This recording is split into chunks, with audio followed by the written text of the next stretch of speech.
acid is replaced by valine, हमारा जो normal glutamic acid होता है वो वेलिन और वेलाइन जो एमाइनो एसिड है वो आके वहां पर अटैच होता है। तो यहाँ पर स्टूडेंट्स इनका जो नेचुरल सीक्वेंस होता है वो बिगड़ जाता है। एज ए रिजल्ट हमारे जो आरबीसी होते हैं तो उसका स्ट्रक्चर क्या होता है स्टूडेंट्स, ये नॉर्मल आरबीसी का स्ट्रक्चर ओल्ड जो हमारे स्टूडेंट्स फार्मर टूल थे जिसको सिकल कहते हैं, क्या सिकल, द्रहंदी, या आप मून क्रेसेंट भी कह सकते हैं, क्या मून क्रेसेंट। तो ये मून क्रेसेंट की तरह इसका शेप हो जाता है जो कि ये ऑक्सीजन कैरी नहीं कर सकता। एज ए रिजल्ट स्टूडेंट्स ये जिसमें पाए जाते हैं तो दे स्टूडेंट्स दे डाई। तो अब ये जो सिकल सेल एनीमिया है इसमें मसला कहाँ पैदा हुआ, ये जो हीमोग्लोबिन था तो इसके जो 4 चेन थे, नॉर्मली किसी एक चेन में एक एमाइनो एसिड ने आके दूसरी की जगह घेर ली, दूसरी की जगह पर अपनी ड्यूटी स्टूडेंट उसने देना शुरू की। तो उसकी वजह से उसका जो नेचुरल वे था और फंक्शन वो खराब हो गया और इसका पूरा स्ट्रक्चर स्टूडेंट्स बिगड़ गया, एक सिकल सेल और मून क्रेसेंट बन गया। तो अब इसकी ऑक्सीजन कैरिंग कैपेसिटी खत्म हो गई। सिकल सेल एनीमिया के हवाले से एक अहम बात ये है कि दोनों जो हमारे पार्टनर होते हैं मेल और फीमेल, तो ये दोनों एबनॉर्मल जीन पास करते हैं स्टूडेंट्सों, तो उस वजह से सिकल सेल एनीमिया क्रिएट होती है। दोनों मेल और फीमेल में का यहाँ पर एबनॉर्मल जीन पास करना स्टूडेंट ज़रूरी है कि सिकल सेल एनीमिया क्रिएट हो जाए, अदरवाइज ये बहुत रेयर केसेस है। और कुछ मेडिटेरियन सीज जो कि स्टूडेंट्स ईस्ट अफ्रीका वगैरह में है तो वहाँ पर ये डिजीज़ बहुत पाए जाते हैं क्योंकि इसका जेनेटिकली वहाँ पर जो स्टूडेंट्स फेवरेबल कंडीशन है तो वहाँ पर मौजूद है, वहाँ पर इसकी वेक्टम बहुत ज़्यादा है, लोगों में जो इसकी एबनॉर्मल जीन है तो वहाँ पर ज़रा प्रेजेंट है। तो अब बात तो बहुत दूर चली गई, हम ये बात डिस्कस कर रहे थे कि these amino acids join with each other in different sequence forming different structure. So the sequence for the determination of the structure of protein is very important. If the amino acid do not come in a proper sequence, the proper or the desired protein will never form. Students, अब इसके बाद students आते हैं हम कि जो हमारी ये 20 एमाइनो एसिड हैं इनके नाम क्या क्या हैं, तो वो यहाँ पर स्टूडेंट्स मैंने ऑलरेडी लिखे हैं। जैसे कि आप मान ली histidine students, isoleucine, leucine, lysine, methionine, phenyl alanine, threonine, tryptophan, valine, alanine, arginine, asparagine, aspartic acid, cysteine, glutamic acid, glycine, proline, serine and tyrosine. तो ये स्टूडेंट्स बहुत इंपॉर्टेंट हमारे जिस्म में एमाइनो एसिड्स है और इसको आप अमीनो एसिड भी प्रोनाउंस कर सकते हैं। अब एक और अहम बात स्टूडेंट्स जो आपके साथ मैं शेयर करना चाहता हूँ वो क्या है, वो ये है कि कुछ एमाइनो एसिड जो हमारे बॉडी में प्रेजेंट होते हैं तो वो एमाइनो एसिड तो प्रेजेंट होते हैं, कुछ एमाइनो एसिड हमारे जिस्म के अंदर उनकी स्टूडेंट्स जो प्रोडक्शन है वो बहुत कम होती है, वो न होने के बराबर होती है। तो अब क्या करना होगा, हमारे जिस्म को तो इनकी नीड होगी, तो हम उनको स्टूडेंट्स बाहर से सप्लाई करेंगे अपने जिस्म में। हम मुख्तलिफ स्टूडेंट्स मल्टी वाइटामिन्स और इसी तरह वगैरह लेते हैं ताकि हमारे जिस्म में वो जो स्टूडेंट्स एसेंशियल अमीनो एसिड है वो हमारी बॉडी में आ जाए। स्टूडेंट्स, एसेंशियल अमीनो एसिड की मैंने बात की तो अमीनो एसिड दो तरह के हैं, types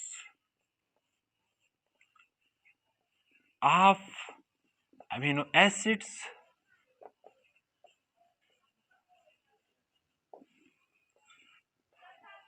on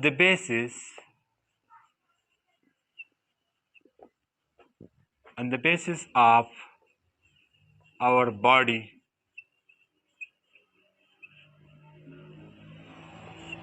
preparation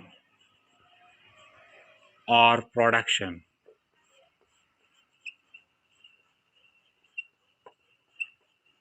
just is मतलब ये है कि essential amino acid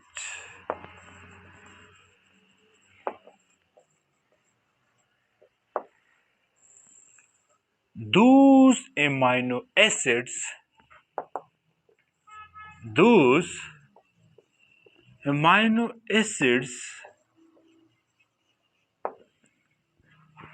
which our body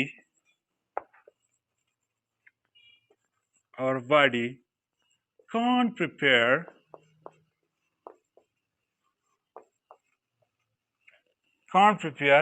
and therefore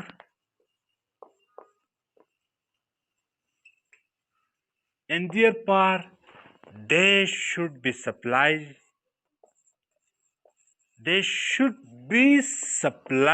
to our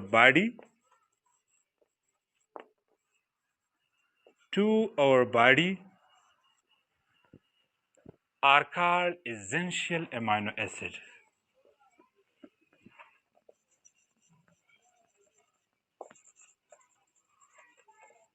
Essential amino acids or essential amino acids. So there are 10 essential amino acids that our body can't prepare, and their supply from the proper sources should be given to our body in order to maintain our body proper structure and function। सो पहले मैंने अर्ज किया कि वो students यहाँ पर है histidine, isoleucine, leucine, lysine, methionine, phenylalanine, threonine, tryptophan and valine. सो ये जो अमीनो एसिड है, अगर इनकी हमारे जिस्म में डेफिशिएंसी आ जाती है, so their deficiency will lead to different diseases in our body। Students, जितने भी यहाँ पर अमीनो एसिड है तो हर अमीनो एसिड का बहुत इंपॉर्टेंट रोल होता है हमारे जिस्म में। जो हमारे साथ नॉन एसेंशियल अमीनो एसिड हैं, नॉन एसेंशियल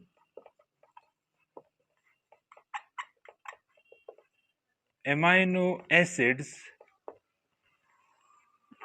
तो इसको हम कैसे डिफाइन करेंगे कि those amino acids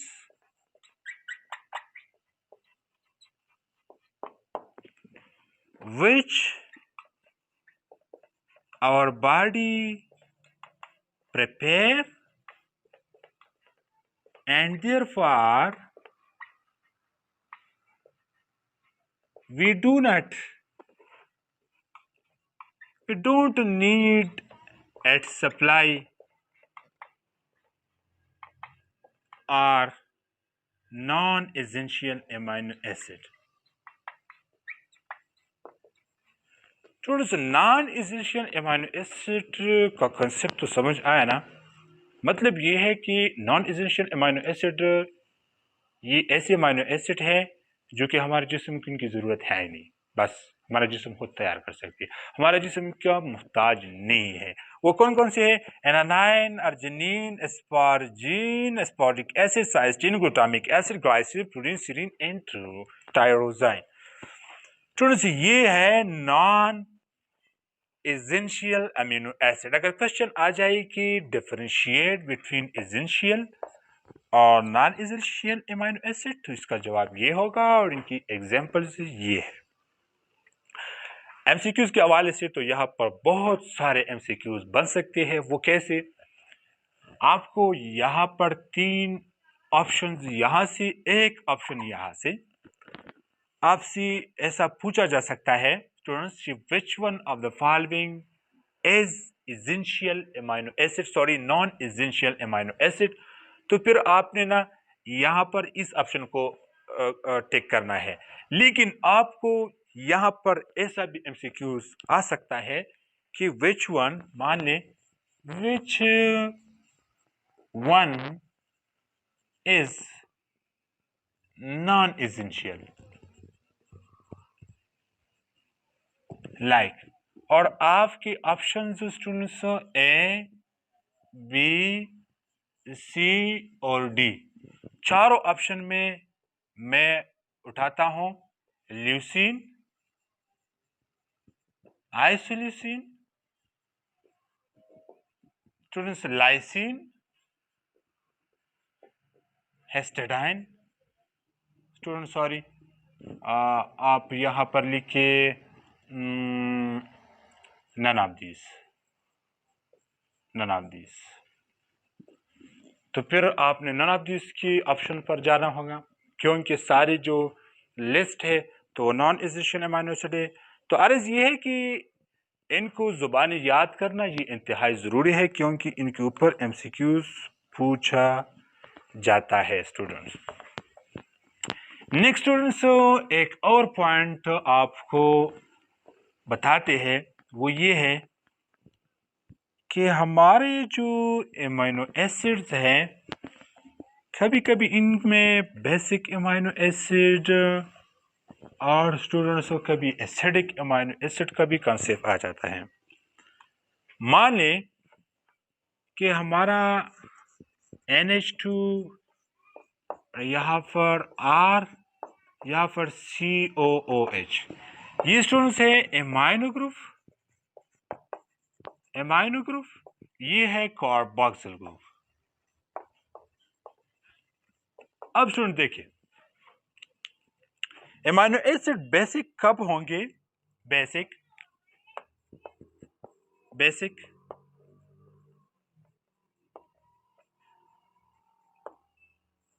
amino acid जब when the number of amine group are greater than carboxyl group। अगर एमाइन ग्रुप की तादाद डबल हो जाती है या ये इसकी तादाद ट्रिपल हो जाती है, लेकिन यहाँ पर डबल हो जाए, यहाँ पर ये 4 हो, यहाँ पर ये 3 हो, अर्ज ये है कि एमाइन ग्रुप ये तादाद में ज्यादा हो कार्बोक्सिल ग्रुप है, तो वहां पर जो एमाइनो एसिड होंगे वो सारे के सारे स्टूडेंट बेसिक होंगे। लाइक आप मान लें हिस्टिडाइन, क्या हिस्टिडाइन, तो हमारा ये the most basic amino acid. Students acidic amino acid, acidic amino acid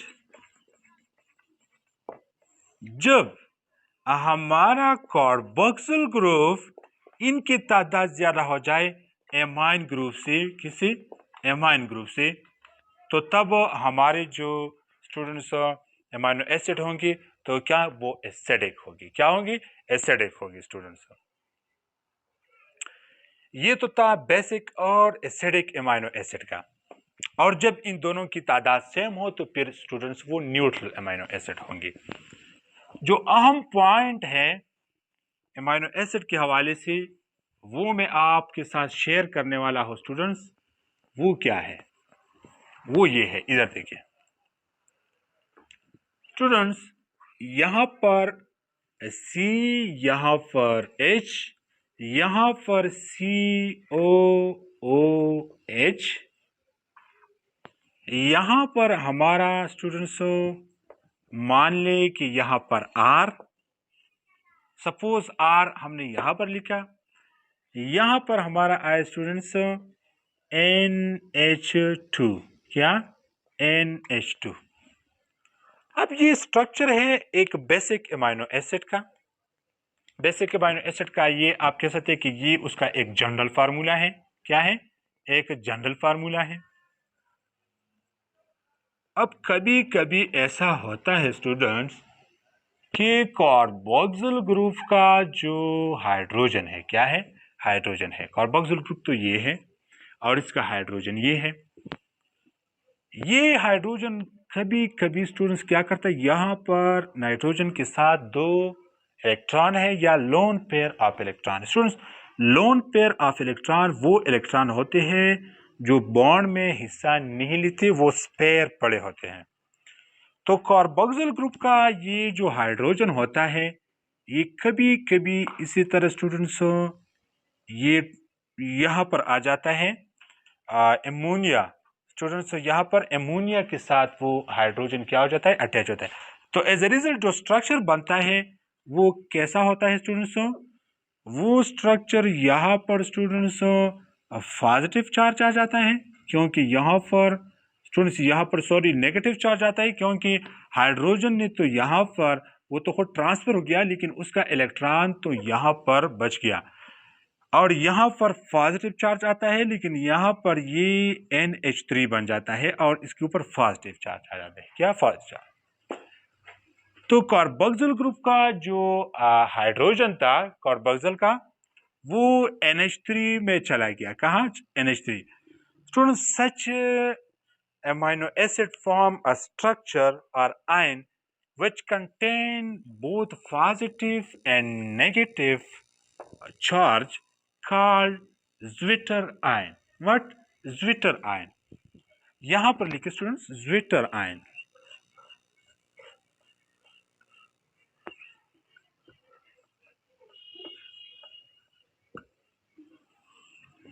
Zwitter ion. When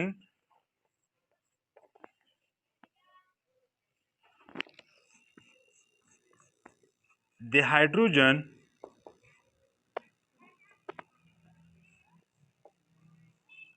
और सिंपली स्टूडेंट्स आप प्रोटॉन भी कह सकते हैं, क्योंकि इलेक्ट्रॉन तो वहां पर चला गया। When the proton of carboxyl group और carboxyl group transfer to the NH2 within same amino acid,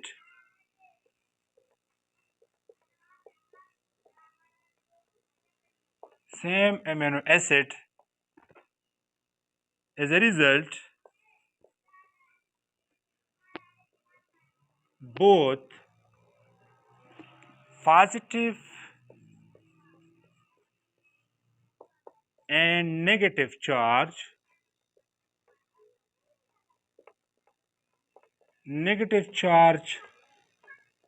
develop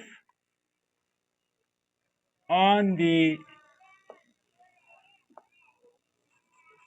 amino acid or in the amino acid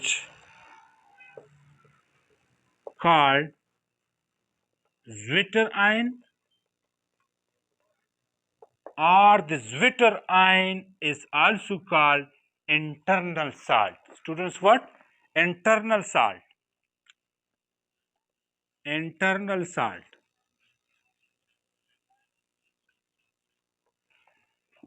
यहाँ से जब हाइड्रोजन ने सफर किया, ट्रेवल किया अमोनिया के पास, क्योंकि वहां पर लोन पेयर ऑफ इलेक्ट्रॉन पड़ा हुआ है,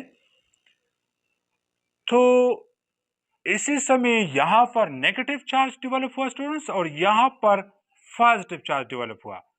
ये दोनों चार्जेस सेम अमीनो एसिड के अंदर आए, तो इस वजह से हम कह सकते हैं कि यहाँ पर नेगेटिव और पॉजिटिव दोनों चार्जेस मौजूद है। स्टूडेंट्स, इसको कहते हैं ज़्विटर आयन या इसको इंटरनल साल्ट भी कहते हैं। तो ये था ज़्विटर आयन या इंटरनल साल्ट के हवाले से अहम बात है। स्टूडेंट्स, यहाँ पर जो स्ट्रक्चर मैंने लिखे हैं इनके ऊपर आप थोड़ा देखें। ग्लाइसिन का जो स्ट्रक्चर है स्टूडेंट्स वो ये है कि यहाँ पर स्टूडेंट्स सिर्फ H मौजूद है R की जगह। यहाँ पर जो हमारा स्टूडेंट्स है लाइसिन, तो यहाँ पर ये स्टूडेंट्स R की जगह प्रेजेंट है, और फिनाइल एलानिन जो है वो यहाँ पर प्रेजेंट है। Phenyl alanine phenylketonuria, it is also disease in which the a disorder in which the phenylalanine, which is a component of our diet, is not absorbed in our body. It's called phenylketonuria. It is also a disorder students, phenylalanine की वजह से जो disorder आ जाती है जब उसकी absorption नहीं होती। एक और अहम बात स्टूडेंट्स वो ये है कि अब एमाइनो एसिड के नाम तो हम पूरी हर जगह नहीं लिख सकते कि हिस्टिडाइन और इसी तरह आइसोल्यूसिन। तो इनका जो सिस्टम था वो ये था कि इनके नेम के फर्स्ट 3 अल्फ़ाबेट, जैसे कि HIS इसका मतलब होगा हिस्टिडाइन, ISO का मतलब होगा आइसोल्यूसिन, और स्टूडेंट्सों इसी तरह LYS इसका मतलब होगा स्टूडेंट्सों lysine. The simplest amino acid of all amino acid is glycine. The most basic amino acid out of all the amino acid in our body is histidine. What? Histidine. Student, तो ये थी आज हमारे amino acid के हवाले से कुछ अहम बातें। स्टूडेंट्स, उम्मीद है कि आपको हमारी ये बातें पसंद आए होंगी। अगर आपको लेक्चर अच्छा लगा है तो काइंडली हमारे चैनल को सब्सक्राइब करें और ज़्यादा से ज़्यादा शेयर करते रहें। स्टूडेंट्स, नेक्स्ट लेक्चर में आपकी खिदमत में हाजिर होंगे। स्टूडेंट्स, जो हमारे प्रोटीन का ये सेशन जा रहे हैं, स्टूडेंट्स आपसे गुजारिश है कि जितने भी मटेरियल आपके साथ यहाँ पर शेयर होते हैं इनको राइट डाउन करें ताकि बार बार फिर आपको देखने की ज़रूरत ना हो स्टूडेंट्स, और इनको मुताला खूब करें ताकि किसी भी एग्ज़ाम को आप इजीली क्रैक कर सको।